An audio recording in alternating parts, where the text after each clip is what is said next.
अच्छा जी स्टूडेंट्स, सबसे पहले मैं आपसे ये कहना चाहता हूँ कि जो बैकग्राउंड के नॉइसेस हैं उसको ज़रा आपने इग्नोर रखना है, क्योंकि शादियों का थोड़ा सीज़न चल रहा है और आप सब जानते ही हैं कि कराची सिटी में किस तरीके से शादियाँ सेलिब्रेट की जाती हैं। हमारी आज की जो फर्स्ट वीडियो है इसका टॉपिक ये है बेटा कि पहली बात तो ये कि अगर इन तमाम चैप्टर्स की डिटेल वीडियोस आप लोगों को चाहिए तो आप लोग कमेंट कीजिएगा, मैं इंशाल्लाह बहुत जल्द उसकी भी सीरीज़ बनाऊंगा।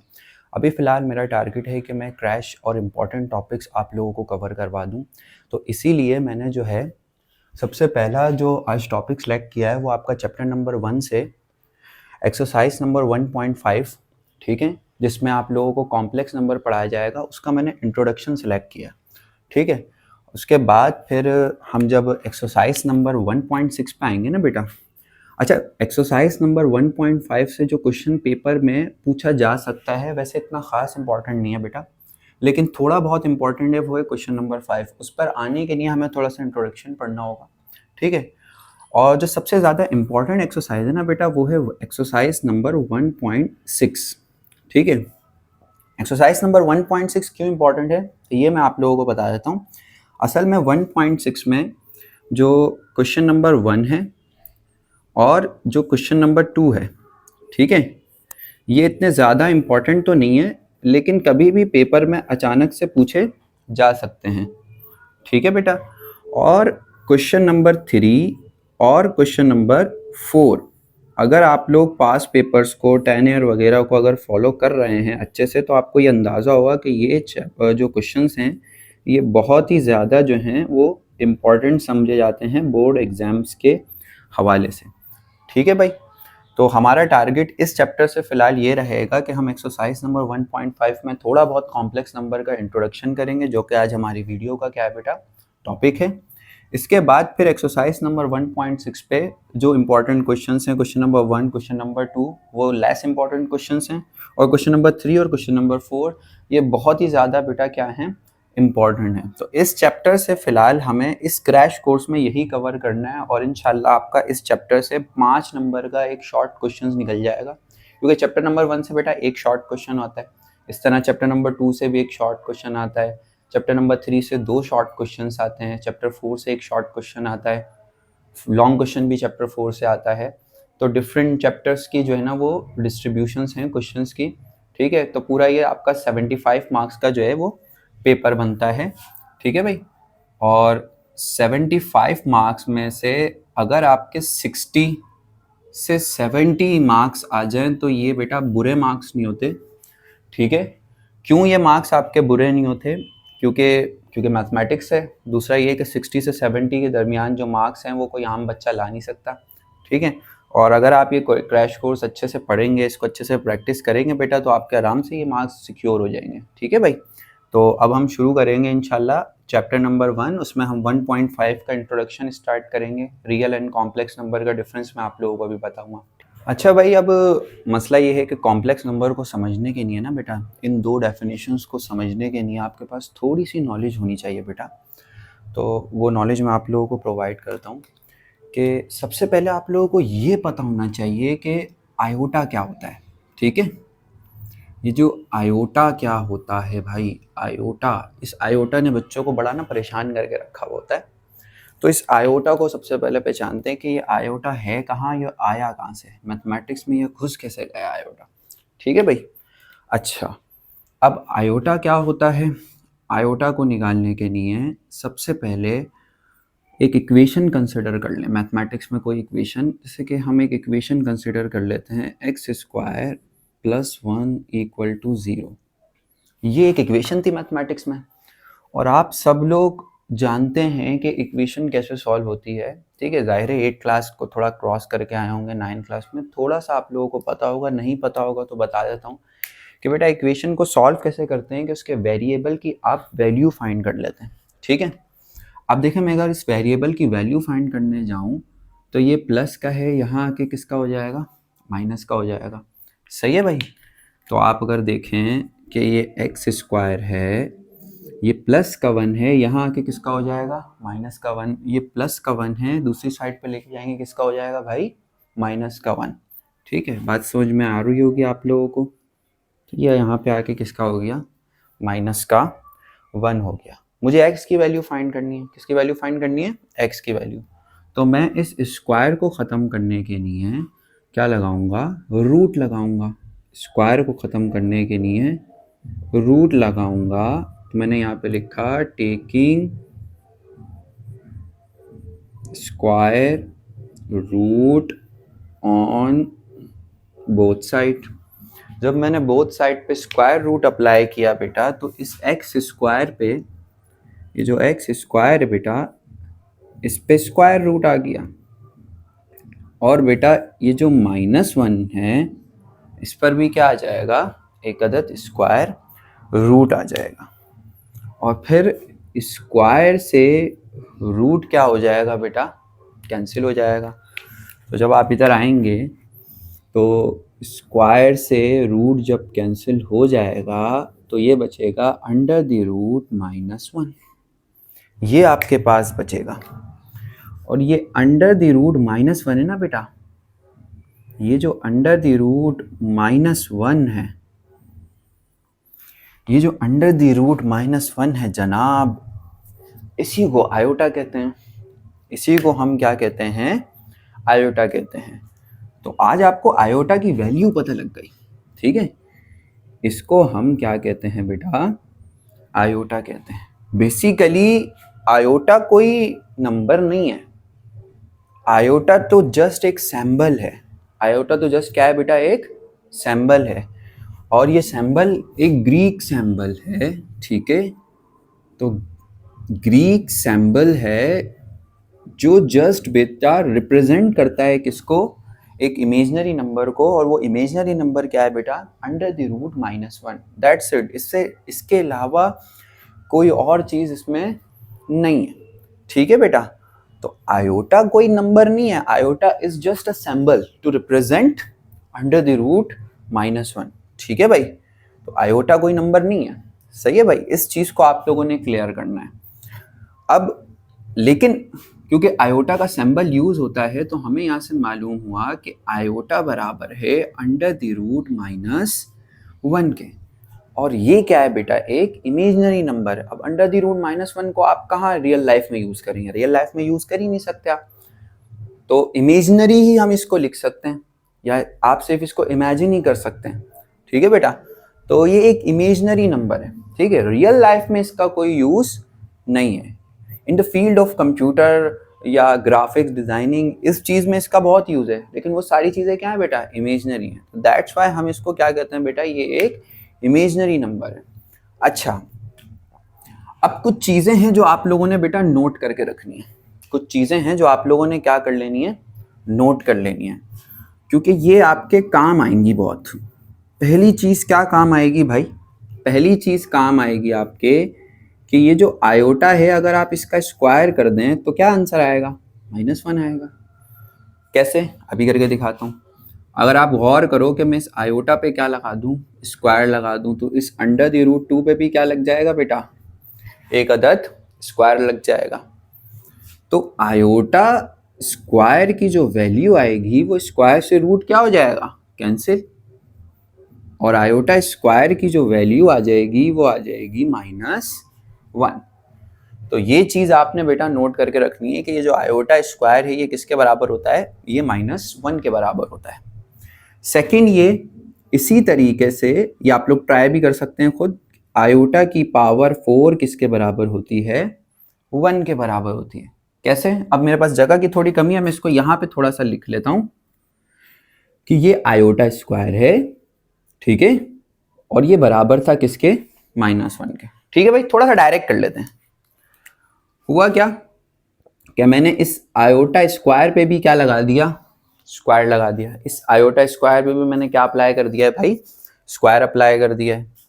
तो बेटा इस -1 पे भी क्या आ जाएगा बेटा? एक अदद स्क्वायर आ जाएगा।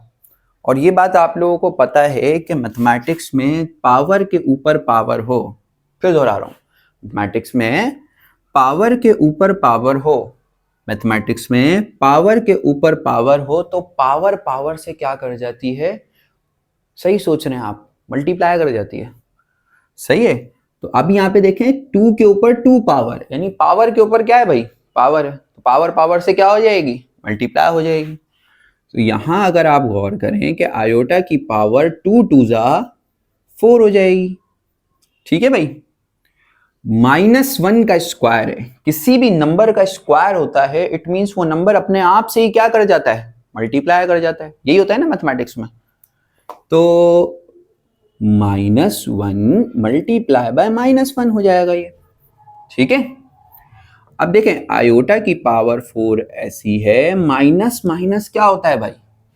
अब जिनको नहीं पता मैं जरा यहां पे लिख देता हूं ऊपर। ठीक है, ये आप लोगों को मालूम होना चाहिए। देखें माइनस माइनस क्या हो जाता है, प्लस, प्लस माइनस क्या हो जाता है, माइनस, माइनस प्लस क्या हो जाता है, माइनस, और प्लस प्लस क्या होता है, प्लस। अब देखिए इसको मैंने किस तरीके से याद किया था। पहली बात ये कि इसको मैंने किस तरीके से याद किया था वो मैं आपको बता देता हूं कि जब दो एक जैसे साइन हो तो प्लस हो जाता है। देखें माइनस माइनस दोनों एक जैसे साइन है ना, तो क्या होगा, प्लस। और जब दो मुख्तलिफ साइन हो, डिफरेंट साइंस हो, तो क्या हो जाएगा, माइनस। जैसे माइनस प्लस क्या हो, या प्लस माइनस रख लें, प्लस माइनस क्या हो जाएगा, माइनस। दोनों मुख्तलिफ है ना, एक प्लस है एक किसका है, माइनस का। तो मैंने इसको इस तरीके से याद किया था। हमारे टीचर इसको इस तरीके से पढ़ाया करते थे। कैसे पढ़ाया करते थे कि माइनस आपका दुश्मन है और प्लस आपका क्या है, दोस्त। तो वो एक कहावत के थ्रू, एक कहावत कह लें, एक स्टोरी कह लें, ठीक है, उसके थ्रू जो है ना वो हमें समझाया करते थे कि माइनस आपका दुश्मन है और प्लस आपका क्या है, दोस्त। अब इसको ऐसे पढ़ लीजिए कि दुश्मन का दुश्मन मेरा क्या होगा बेटा, दोस्त होगा। दुश्मन का दुश्मन है, आपका क्या होगा, दोस्त होगा। मेरे दोस्त का दुश्मन मेरा क्या होगा, दुश्मन। एक मेरा कोई जिगरी दोस्त है और उसका कोई दुश्मन है, तो मेरा भी क्या होगा बेटा, वो दुश्मन होगा। और मेरे दुश्मन का दोस्त, कोई आदमी मेरा दुश्मन है और मेरे दुश्मन का कोई दोस्त है, तो वो मेरा भी क्या होगा बेटा, मेरा भी दुश्मन होगा, दुश्मन। लेकिन मेरे दोस्त का दोस्त मेरा क्या होगा बेटा, दोस्त। मेरा दोस्त है और मेरे दोस्त का भी दोस्त है, तो फ्रेंडशिप हमारी क्या हो जाएगी, और बढ़ जाएगी। तो दोस्त का दोस्त मेरा क्या हो जाएगा बेटा, दोस्त हो जाएगा। ठीक है, मैंने तो इसको खैर इस तरीके से याद किया था कि जब दो सेम साइन हो तो प्लस होता है, जब दो डिफरेंट साइन हो तो माइनस होता है, बात खत्म। अब आप यहाँ पे गौर करें, लेके आते हैं वापसी आप लोगों को इधर। ठीक है, माइनस माइनस क्या हो जाएगा, बोले भाई, सही बोल रहे हैं आप, माइनस माइनस क्या हो जाएगा, प्लस हो जाएगा। तो माइनस माइनस प्लस, और प्लस को नहीं लिखते, 1 को 1 से मल्टीप्लाई करेंगे तो आंसर क्या आएगा, 1 आएगा। तो इस तरीके से आयोटा की पावर 4 क्या होता है बेटा, 1 होता है। ठीक है, तो ये दो चीजें आप लोगों ने बेटा नोट करके रखनी है। ठीक है, यहां आके मैंने आप लोगों को आयोटा जो है ना बेटा बड़ा डिटेल में समझा दिया। फिर से मैं आप लोगों को बताता हूं कि मैंने पहले आप लोगों को बताया कि कॉम्प्लेक्स नंबर समझने से पहले आपको ये समझना बहुत जरूरी है कि ये साला आयोटा क्या होता है। ठीक है, अब आयोटा तो जस्ट एक सिंबल है। आयोटा, आयोटा क्या है बेटा, जस्ट एक सिंबल है। अब आया कहां से ये, कि एक इक्वेशन है x square plus 1 is equal to 0, इसको हमने सॉल्व कर लिया। सॉल्व करने का मकसद है इसके वेरिएबल की वैल्यू, x की वैल्यू फाइंड कर ली। वो x की वैल्यू किसके बराबर है, अंडर द रूट -1 के बराबर है। ठीक है भाई, और इस रूट वाली वैल्यू को बार बार लिखने में मसला हो रहा था, तो इस वजह से इसको जस्ट सिंबॉलिकली लिखने के लिए इसकी जगह हमने क्या लिख दिया बेटा, आयोटा लिख दिया। जिस तरह आप लोग फिजिक्स पढ़ते होंगे, फिजिक्स में एक यूनिट है केजी मीटर पर सेकेंड स्क्वायर। ओए होए होए होए होए, केजी मीटर पर सेकेंड स्क्वायर। 90% बच्चों को ये केजी मीटर पर सेकेंड स्क्वायर नहीं पता। क्यों नहीं पता भाई, क्योंकि आप लोग तो केजी मीटर पर सेकेंड स्क्वायर पढ़ते ही नहीं है, आप लोग तो इसको न्यूटन पढ़ते हैं। रियलिटी में तो यूनिट ये है केजी मीटर पर सेकेंड स्क्वायर। ठीक है, बट क्योंकि न्यूटन का अमल दखल बहुत था, तो इस वजह से हमने ये बार बार लिखने में मुश्किल हो रही थी, तो हम इसको क्या पढ़ते हैं भाई, न्यूटन पढ़ते हैं। सही है भाई, तो ये तो खैर फिजिक्स में मैं आपको क्या रहेगी, आप फिजिक्स की भी वीडियोस इंशाल्लाह आपको प्रोवाइड करेंगे। आपने बस ये याद रखना है कि आयोटा एक जस्ट सिंबल है जो किसको रिप्रेजेंट कर रहा है, अंडर द रूट -1 को रिप्रेजेंट कर रहा है, और ये अंडर द रूट -1 क्या है बेटा, एक इमेजिनरी नंबर है। अब आ जाओ कॉम्प्लेक्स नंबर पे कि ये कॉम्प्लेक्स नंबर क्या होते हैं। ठीक है, पहली डेफिनेशन जो आप लोगों को शायद समझ में ना आए, और क्योंकि इतनी नॉलेज नहीं है अभी, क्लास 10 में आप लोग सेट बिल्डर फॉर्म पढ़ेंगे, सेट नोटेशन पढ़ेंगे, कार्टेशियन प्रोडक्ट पढ़ेंगे, तो मैं आपको इतना डिटेल में लेके जाने नहीं चाह रहा, मैंने डिटेल में आयोटा पढ़ा दिया, इतना काफ़ी है अभी। तो ये एक डेफिनेशन है कि जो कॉम्प्लेक्स नंबर हैं वो सी से रिप्रेजेंट होते हैं। ये क्या बात हुई सर, बुक में तो हमने जेड देखा है। बेटा जेड तो सिर्फ एक कॉम्प्लेक्स नंबर के नहीं होता है, अगर दो हो गए तो Z1 Z2। ठीक है, बात समझ में आ रही है ना। तो पूरे जो तमाम कॉम्प्लेक्स नंबर का सेट है ना वो किससे रिप्रेजेंट होता है भाई, सी से रिप्रेजेंट होता है। और ये जो कॉम्प्लेक्स नंबर होते हैं बेसिकली ये हैं Cartesian product of two real numbers. ठीक है, ये डेफिनेशन ना आपको क्लास 10 में जाके समझ में आएगी। ठीक है, जो लोग टीचर्स वगैरह देख रहे होंगे ना मेरी वीडियो, या कुछ लोग हैं जो वीडियो वॉच कर रहे होंगे, स्टूडेंट्स हट के भी कुछ लोग वॉच कर रहे होंगे जिन्होंने मैथमेटिक्स मैट्रिक की पढ़ ली, उनको ये बात थोड़ी समझ में आ जाएगी कि कार्टेशियन प्रोडक्ट क्या होता है, इसका आंसर ऑर्डर्ड पेयर में आता है। ठीक है, तो जब आप क्लास 10 में पहुंचेंगे ना तो आप इस काबिल हो जाएगी कि इस डेफिनेशन को आप समझ लें। कुछ चीज़ें वक्त पे समझना बहुत ज़रूरी नहीं होती हैं। हाँ, ये डेफिनेशन आपको समझ में आएगी कि कॉम्प्लेक्स नंबर होते क्या है। Basically it is a combination of real and imaginary numbers. दो नंबर्स का ऐसा कॉम्बिनेशन, दो टर्म्स का ऐसा कॉम्बिनेशन कि जिसमें रियल और कॉम्प्लेक्स नंबर कॉम्प्लेक्स नंबर नहीं, रियल और इमेजिनरी नंबर्स मौजूद हों, तो ऐसे नंबर्स को हम कहते हैं कॉम्प्लेक्स नंबर। ठीक है, और कोई भी कॉम्प्लेक्स नंबर हो उसको हम डिनोट करते हैं बेटा स्मॉल z से। सर ये ए और बी का क्या काम है? बेटा ये ए और बी मैंने जर्नल स्ट्रक्चर लिखा है। क्या लिखा है? Journal structure. सर इसका क्या मतलब? इट मीन्स कि बेटा इस ए की जगह कोई भी नंबर आ सकता है, इस बी की जगह कोई भी क्या आ सकता है? नंबर। एग्जाम्पल देके आपको बताता हूं बेटा, जिससे z is equals to 3 + 2 iota. ठीक है भाई, अब 3 कोई नंबर है और 2 भी क्या है बेटा? कोई नंबर है। ठीक है, और देखें एक इसमें रियल नंबर है और एक इसमें कौन सा नंबर है बेटा? इमेजिनरी नंबर है। इमेजिनरी नंबर क्यों है? क्योंकि उसके साथ क्या है बेटा? आयोटा है। ठीक है, जिस सोबत में जाएंगे 2 जो है वो खुद एक रियल नंबर है, बट 2 जब इमेजिनरी के साथ मिल गया तो वो क्या कहलाएगा? इमेजिनरी कहलाएगा। यानी आप जिस सोबत में बैठेंगे उसी सोबत से क्या पहचाने जाएंगे। ठीक है बेटा, अब देखें मैंने क्या बोला आपको? Combination of real and imaginary numbers. देखें कॉम्बिनेशन बन रहा है ना, एक रियल नंबर है 3, 3 is what? 3 is real number. ठीक है, और एक क्या है बेटा? 2, 2 क्या है? इमेजिनरी नंबर है। अच्छा, इस रियल और इमेजिनरी पे वैसे तो मैं डिटेल वीडियो बनाऊंगा, लेकिन अगर आपने रियल नंबर्स के बारे में थोड़ा बहुत सर्च करना है तो मेरा एक दोस्त है अब्बास रजा उसका नाम है, और उनका एक चैनल है मैथमेटिक्स विद अब्बास रजा। तो उन्होंने मेरे ख्याल से वीडियो सीरीज आजकल शुरू कर दी है और एक रिस्पेक्टेड टीचर हैं। ठीक है, वो आजकल वीडियोस बना रहे हैं रियल नंबर्स पे। तो उन्होंने रैशनल, इरैशनल और रियल नंबर्स बहुत अच्छे से एक्सप्लेन किया है, आप वहाँ पे जाके भी सर्च कर सकते हैं। ठीक है, क्योंकि मेरा भी टारगेट है कि मैं बेटा क्रैश कोर्स पढ़ाऊँगा 3 से 9 बजे तक। अभी देखें मैं घड़ी पे मेरे मुस्तकिल निगाहें हैं। ठीक है, क्योंकि 3 से 9 तक मैं एक इंस्टीट्यूट में पढ़ाता हूँ। ठीक है, टाइम बिल्कुल नहीं होता। ठीक है, पढ़ाई रहे होते हैं, रात में आके एनर्जी नहीं होती। ठीक है भाई, लोड शेडिंग के बड़े मसले मसाइल हैं कराची में, तो वीडियो की नहीं, लाइट क्वालिटी, ये सब चीज़ें बहुत होनी चाहिए। अभी भी आपको बैकग्राउंड में नॉइस आ रहा होगा, लेकिन मैंने सोचा आज स्टार्ट कर ही लेते हैं। ठीक है भाई, तो बात हमारी अधूरी रह गई थी। बात ये थी कि z जो है वो कॉम्बिनेशन है रियल और इमेजिनरी नंबर्स का, जस्ट, इससे ज़्यादा कुछ भी नहीं है। ठीक है, अब देखें ये z जो है ना वो 2 हिस्सों में बटा हुआ है। एक इसका हिस्सा है उसको हम कहेंगे रियल पार्ट, और एक हिस्सा है उसको हम क्या कहेंगे भाई? Imaginary part. तो ये जो 3 है इसके साथ आयोटा ही है बेटा, इसको हम कहेंगे real part of z। Real क्यों है बेटा?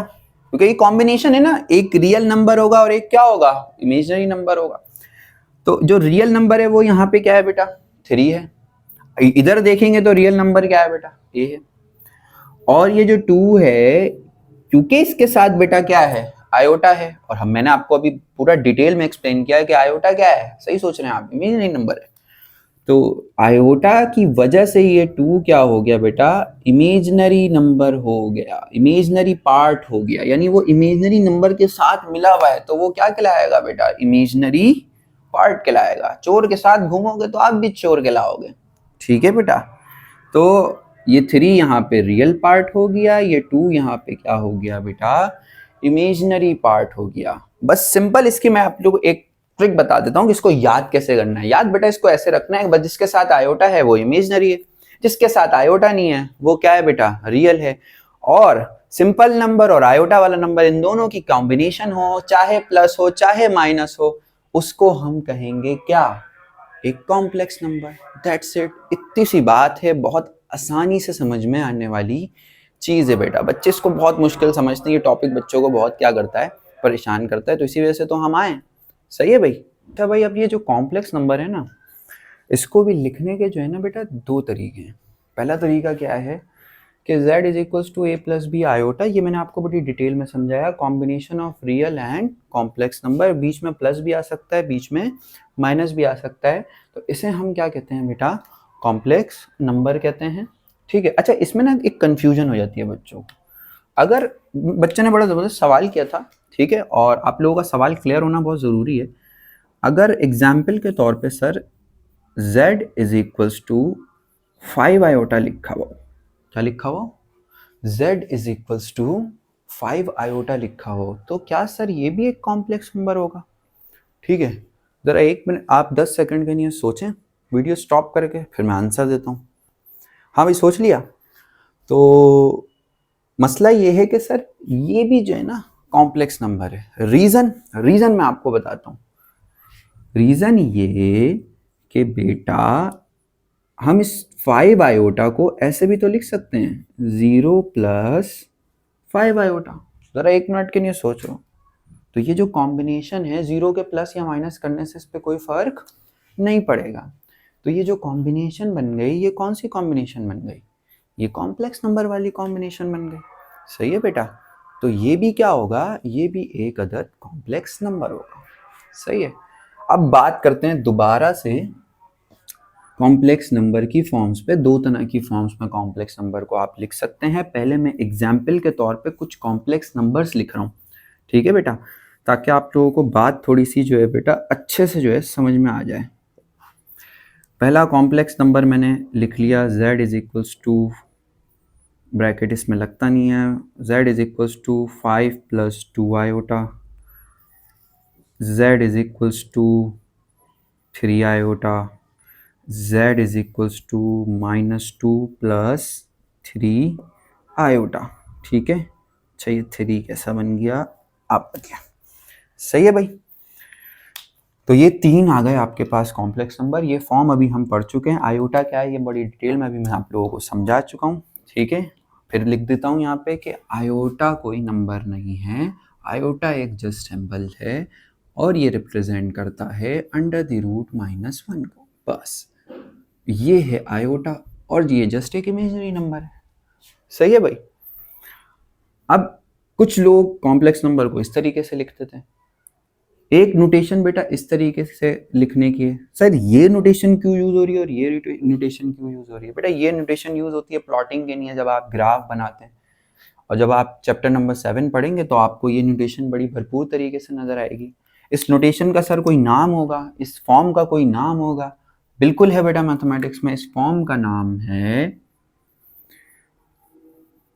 Ordered pair. क्या बोलते हैं हम इसको?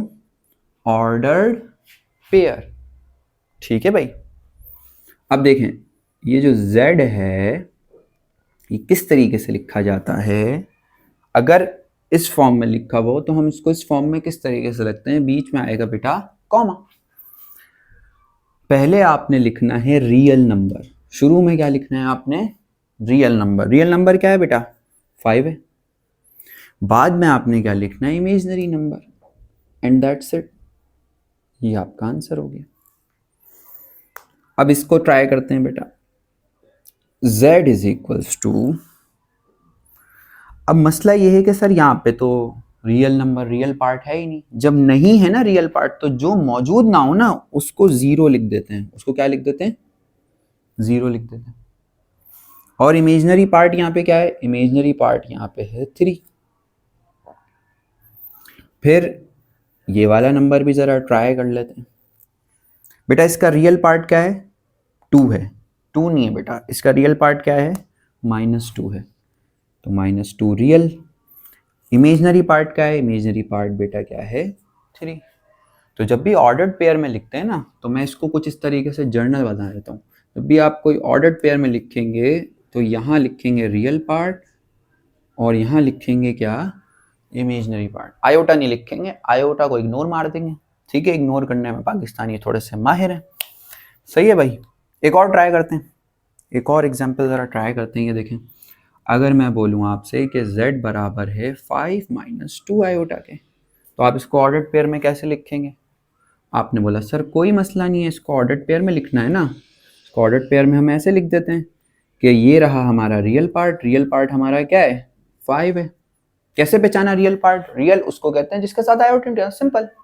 और ये आपका क्या है? इमेजिनरी पार्ट आपके पास क्या है? -2।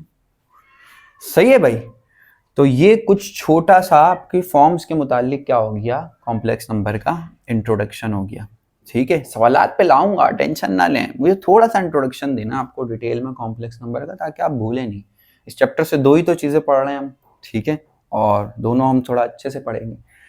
अच्छा भाई, वीडियो हो गई है थोड़ी सी बड़ी, तो इस वीडियो को 2 हिस्सों में या 3 हिस्सों में हम ब्रेक करते हैं। पहले हिस्से में मैंने आप लोगों को 1.5 का जो है वो थोड़ा सा इंट्रोडक्शन प्रोवाइड किया। उम्मीद करता हूँ थोड़ा सा आप लोगों को पसंद आया होगा। इंशाल्लाह मैं इस वीडियो को जो है वो 2 हिस्सों में ब्रेक करने वाला हूँ। तो नेक्स्ट पार्ट में हम जो है वो बुक के थोड़े बहुत क्वेश्चन सॉल्व कर लेंगे 1.5 के, ताकि आप लोगों को थोड़ा सा कॉन्सेप्ट हासिल हो जाए। ठीक है, और उसके वेरी नेक्स्ट पार्ट में हम क्वेश्चन नंबर 5, जो कि एक इम्पॉर्टेंट क्वेश्चन है, वो हम सॉल्व करेंगे।